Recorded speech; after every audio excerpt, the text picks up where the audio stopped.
Hey guys, and welcome back to my channel, Bomb Twin Mom. My name is Victoria, and my husband Ryan How are you? is here to join us. So today we're going to do a little bit of story time. Everyone loves a good story, and we're going to tell you about when our twins were born. It was a big surprise. Yeah, we weren't expecting it. It was a complete surprise. The twins came at 36 weeks on the dot. So I guess I'll begin the story because Ryan wasn't really part of it in the beginning.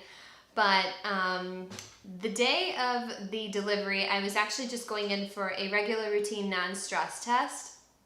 And I had these pretty much every week for the last few months of the pregnancy. And then right before delivery, I was having them twice a week. So I was at the hospital pretty frequently.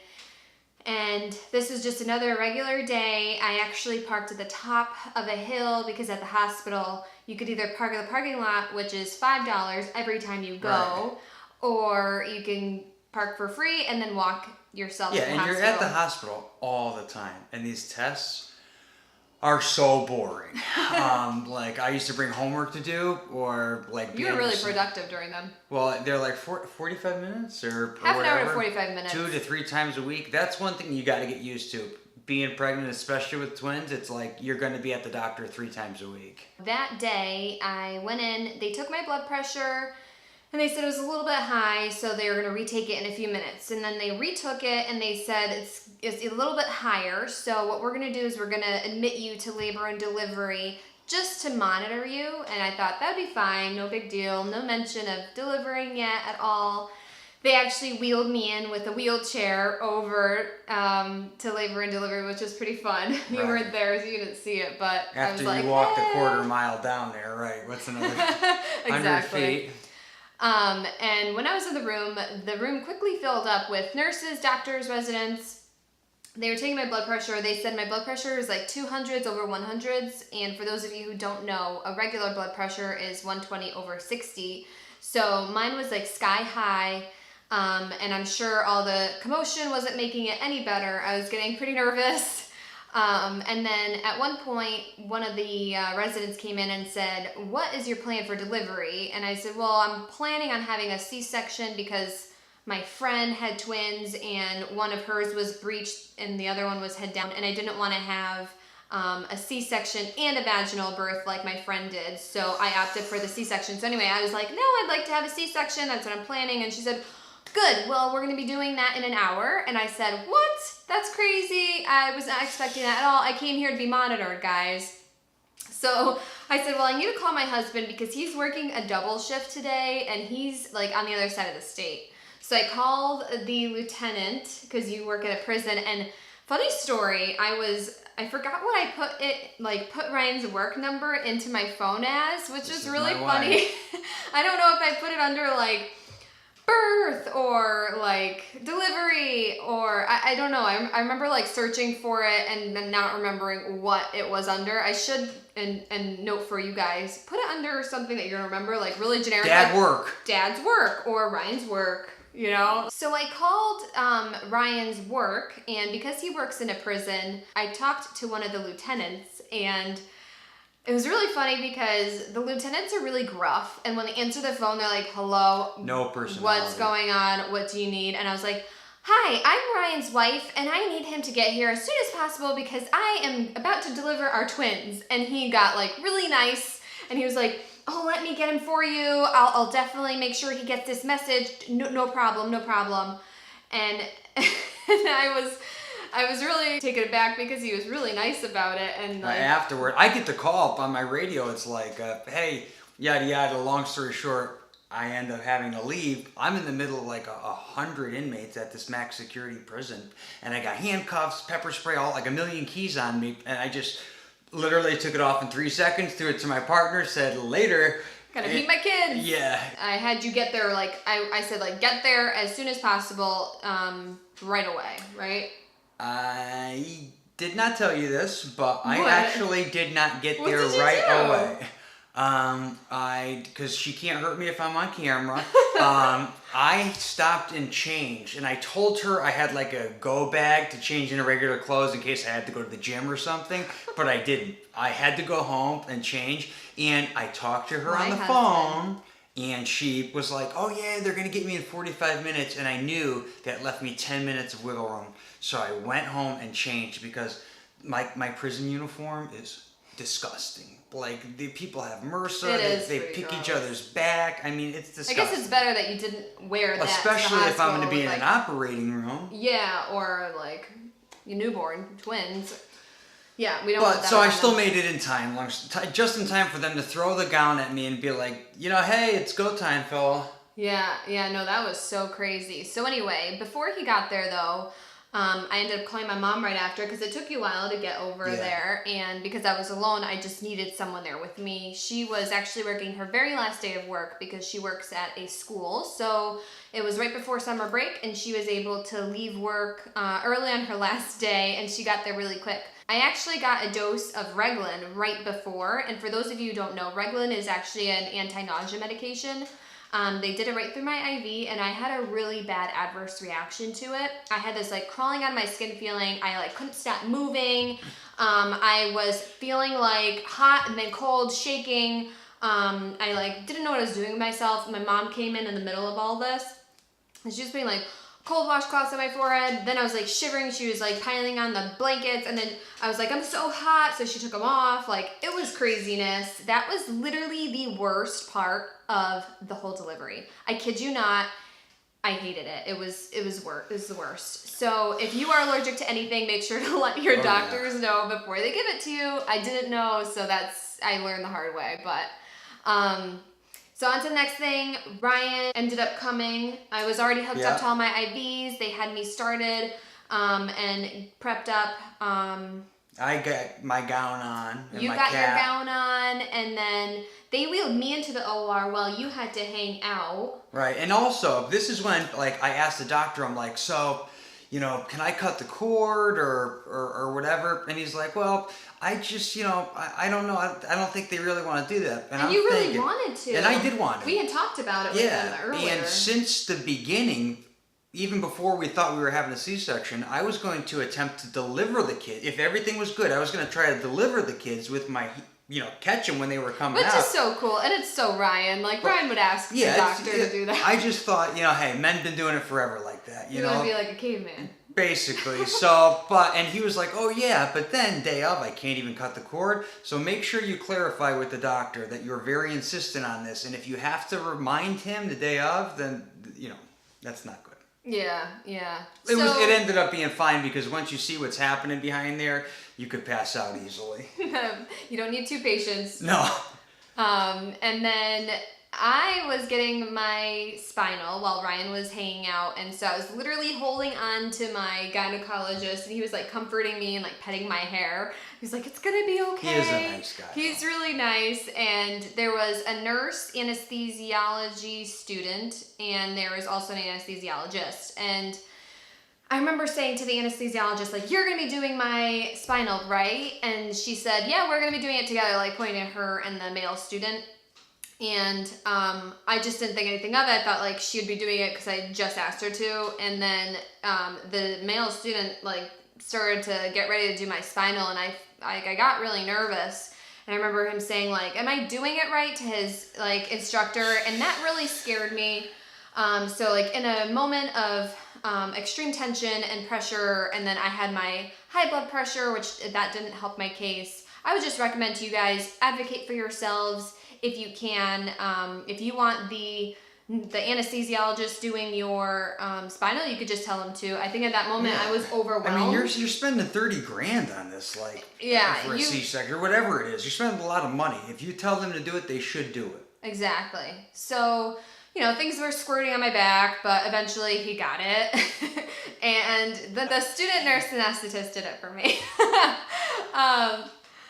So I was numb from like here on down, and I remember thinking, this is like a crazy thing. I can't believe it's happening. You came into the room. Yeah. At that point, they had me on a table. They were putting in my my urinary catheter. I didn't feel anything, thank goodness, because I was already numb. Yeah, you're not gonna be able to stand, so that's why they had to put it in. At least you didn't feel anything. Yeah, I didn't feel anything, which was nice. And then they got me all like they put betadine all over my belly, and that's just to disinfect everything. And I remember one of the students, the residents, saying, "Oh my God, you look like a big, huge pumpkin." And I probably did look like I belonged in a pumpkin patch. I kid you not. So while I'm like on the table, my arms are stretched out like this. I know sometimes you could get strapped down to the table. I didn't. But Ryan was so amazing. You were the best. I could not have done this without you. Because Ryan just kept cracking jokes and talking about anything that was not related to the pregnancy, to the birth. Yeah, what do you want them to bring for dinner tonight? Your mother or my mother, or what are we going to do here? Or, this guy looks like he just slipped. Oh my God, do you feel that? Just joking around, you know what I mean? And but honestly, because it's stressful. Yeah, and so you have that like blue curtain right in front of you, so you don't see anything, but you know that they're literally cutting you open, and you feel like some tugging and pressure and stuff, but you don't see it, and so it's just a really creepy thing to know that they're literally operating on you, but you're aware of it. So that's why it really helped for you to talk about other things that didn't have to relate to the babies being born. That really helped. Yeah, I think we were like, okay, just your ankles are going to go back to normal size. Your ankles are going to go back to normal size. Yeah. And that was enough to maybe push her through, because they were massive. Yeah, I had cankles, guys, seriously, for the last few weeks, I think. And I remember I have a funny picture at the store. I remember leaning up against one of the posts in the freezer section and taking a picture of my cankles because I was like out of breath, couldn't walk, and my cankles were so huge. It was picture worthy. Then my babies were born, and I didn't cry at all. Like, I was expecting to be waterworks galore. And I thought you'd be like shaking and this and that, you know? Yeah, I was just really, I guess, excited and happy that they were healthy at that moment and that everything went well with the delivery. So the twins were born. Mila was born first. She was twin A. Mm-hmm. And then Lincoln was born after that. He was born, but first. He's a cutie pie. Mm-hmm. And he was breached, that's why. Mila had no complications at all. Yep. You brought Mila out and showed me. I couldn't hold the babies. What was she, 4 pounds, 5 ounces? Or something like she that? was born 5 pounds and 2 ounces. She actually did lose more than 10% of her body weight at the hospital, which they don't want the baby to do. It's normal for a baby to lose weight when they're first born. Because a lot of it's just water weight from them being in your belly that's full of water. They're like swimming in there. But we definitely need, so I started supplementing to get her weight up and stuff. But she was 4 pounds and 2 ounces when we left the hospital. So she was a little peanut. Lincoln came out, he was 5 pounds, 7.5 ounces. So he was a nice big boy. Mm-hmm. And he did end up having a double-sided pneumothorax, which means he had holes in both sides of his lungs. He ended up going to NICU and then staying there for a while. Was it 4 days or something? 5 days. He was there for 5 days. When I went to get him, I looked over the curtain. Don't look over the curtain. Thankfully, I didn't see her anything. Guts are out. I saw her placenta. TMI, her placenta was in a pail. Looked like an alien. Yeah, the placenta I did get to see because you took a picture of it. It was like crazy, and I had Swingili, like a alien. I had 2 placentas. So that means that obviously I had fraternal twins. They had separate placentas and they were in separate sacs. And obviously boy-girl twins are fraternal. They cannot be identical. Obviously. Although people will ask you, are they identical? I hope not. Yeah, I hope not. Or we could show you why not. Yeah, hey. So after that, we ended up going to the recovery room, and that was really bizarre because it was like an apocalyptic scene. Oh, the nurse leaves, and it's just us. It's just us. Low lighting, and you're like, what happens if a zombie busts through the store? There's no one here to protect us. How am I going to get my wife? Oh, I was here to protect you. Yeah, but I couldn't even move. Right, You got it. Yeah, exactly. Barricade the door. The nurse was like in and out. Like she'd be there for like 10 minutes, but then she'd be gone for like 20 or 30 minutes. It was very weird. But in that time, we were talking about what we were going to name Mila. Mm-hmm. Because at the time, we thought maybe we would name her... Ronan, Ronan. It's an Irish girl's name, strong name. And I'm Irish, Japanese, and some European. And so Ronin in Japanese also means a masterless samurai, which I thought was so cool for this little tough little chick who's part Japanese and part Irish, spelt again the Irish name. And long story short, Mom won. So Yeah, she's she was just a Mila. Mila means dear one, and she was my little dear one. So. And Mila. Lincoln we just named like that. Yeah, Lincoln was just named Lincoln before. It was the only name I liked. Before we were even pregnant, Lincoln's name was Lincoln. Yeah. So, Mila and Lincoln, and everyone obviously asked what their names were when we came out of the recovery room, which was good that we figured out what Mila's name was. That's the time. And then I ended up going to the room, and in the room, I remember they brought me Mila. Lincoln actually was in the NICU, and they informed me that he had the double-sided pneumothorax, and at that point that he wouldn't be able to come in the room because he was in like an incubator. And so I was able to breastfeed Mila and do skin to skin, kangaroo care is what they call it. But she took really well to breastfeeding at first. But I remember that like it didn't really make much milk in the beginning. Oh my God, it's like this much and you put it in like a little cup and she drinks out of the little cup. It's very really cute. But then Mila, I think like after she started getting some out of the cup, because when she would be sleeping, you'd be pumping and then putting it in the cup for her to drink. She's like, I don't want to be sucking at this thing. Just give it to me in the cup. She's a smarty. That's what it really is. But there's so little. But in like the next 3 days, it went to probably 100 times that amount. Yeah. So you're making colostrum in the beginning, which is like a yellow, really nutritious milk in the beginning. Because their bellies are so small, they really don't need a lot. And then I definitely made a lot more milk. And the more you pump and the more you breastfeed, the more milk you'll make. So it's really cool to see how much more you get after such a short period of time. And then they have like the woman, like that Irish woman that kept walking around, the lactation consultant. Lactation consultant, yeah. And she was really helpful because she showed us some different ways, like how to breastfeed laying sideways, how to breastfeed, like to hold your baby, how to hold your baby properly, and how to get them to latch. And that's a really good resource for them to offer at the hospital because honestly, you would think breastfeeding would be more intuitive and it would come more naturally, but it really doesn't. Like, I had no idea what I was doing. All the women we were talking about were like, I can't get them to breastfeed. And I'm like, well, you're going through the same thing. Yeah, it was tough. So we were there we were actually still in the labor and delivery unit because I was on the magnesium sulfate drip, and that's because of my severe preeclampsia. My blood pressure was still high, and they were monitoring that closely. But because I was on the drip, I couldn't walk, and I had to be watched. And we were there, and then I got pretty woozy. I remember I had to be on the magnesium sulfate drip for 24 hours. And then we were moved over to the maternity ward where the mothers with the babies are recovering, basically. Yeah, and that first day, like, I almost wish and it was nice having all of our family there, and the best part about it is they're bringing you grinders, they're bringing you pizza. It's so awesome. many good Awesome, goodies. but be careful you don't gain weight, because I gained a lot.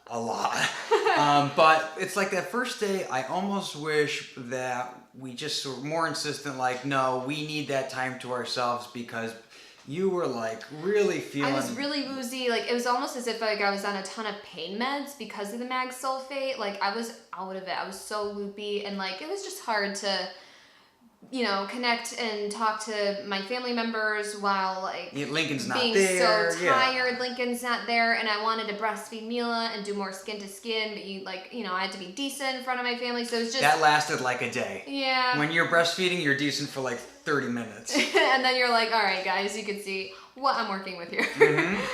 Yeah. I mean, obviously feeding your babies is more important than like, being... With your mother-in-law. Yeah, does, exactly. Right. So it didn't really matter, but then we were transferred over to the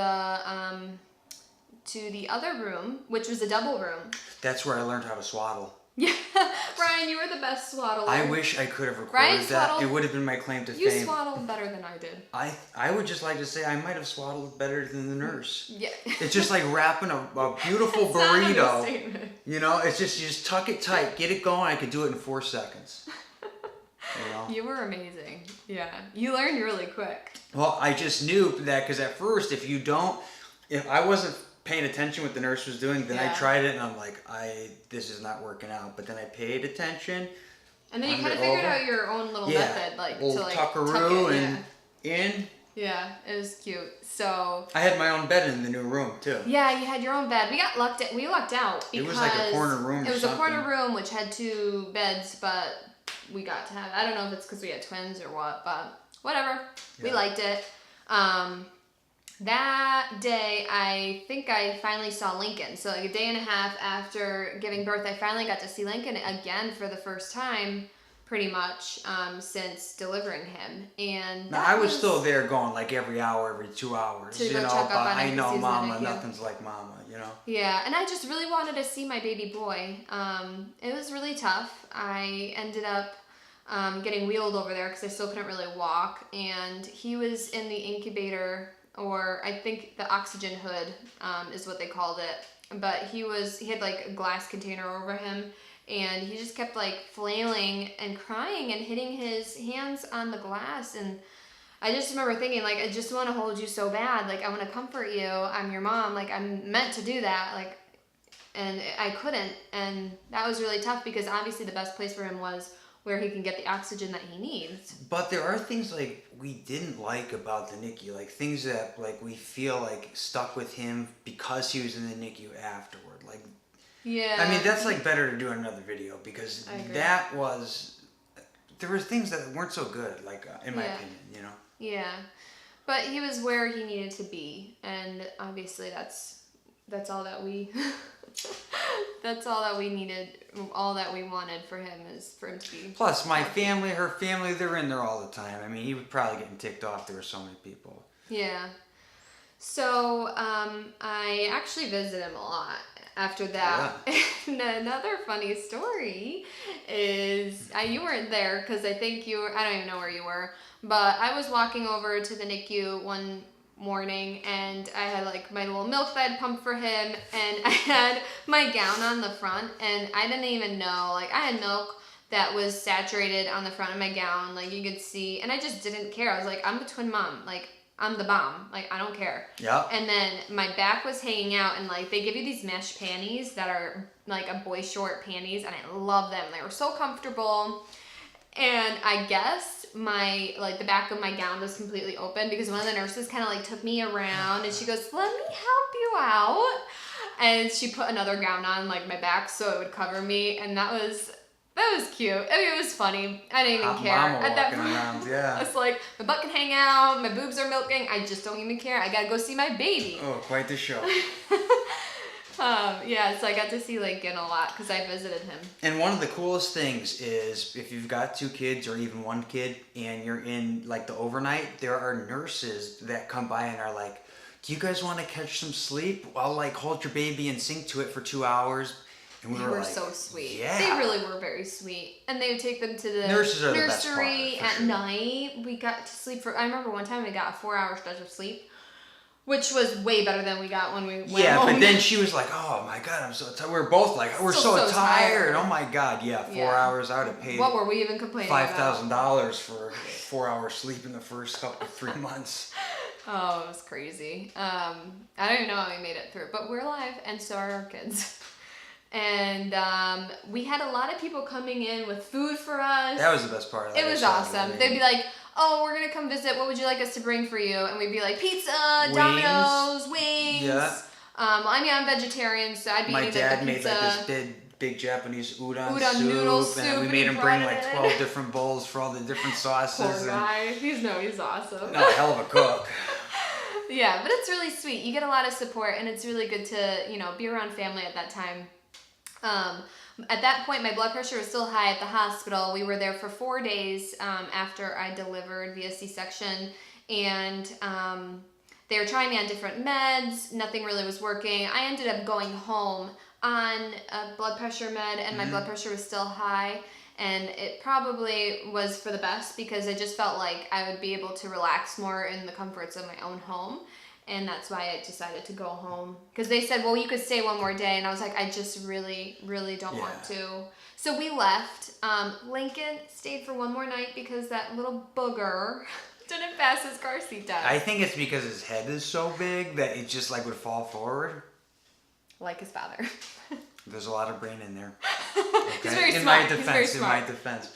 No, but going back just a thing. One thing that was like interesting to me is you had a C-section, so I'm thinking like, oh, anything is just coming from the wound. But a lot of mothers wouldn't know that out of your, woman, Uterus. your uterus is You're still getting a lot of blood Yeah. and stuff. And like at first, I remember being like, "Oh my God, is this okay? Nothing even happened down there." So I thought, but that's where everything passes through, Yeah, so it was actually for the first first day or two I didn't take any pain meds because I was just afraid of getting I thought that was constipated. crazy because I know, and then after that I just caved and I was like, I need to take the edge off this pain, and it and really you sleep helped. better. It was easier. Honestly, I think you started producing more milk too when you were more relaxed. More relaxed. Yeah, that definitely helped. So that was pretty much it for our hospital stay. Yeah. And then afterward, we were driving home, and I remember Ryan was like weaving around all the potholes and like divots in the road because Mila was so tiny. She was 4 pounds and 2 ounces when we took her home, and we're just afraid like every bump would just like snap her neck, her head off her neck. She still sleeps like that in the car. It looks like She she's got a sleeps like broken this. neck. It's like, hun, come on. We're reclining you for a reason. So that's pretty much it for our twin birth story, and we would love a thumbs up if you liked our story, and if you have any comments, please do leave them down below. We would love to hear your stories, and if you haven't subscribed yet, Oh yeah, subscribe for the new stuff because there'll be more. yeah, we're definitely going to be making more videos soon to come, so we hope to see you soon. Bye guys. Bye.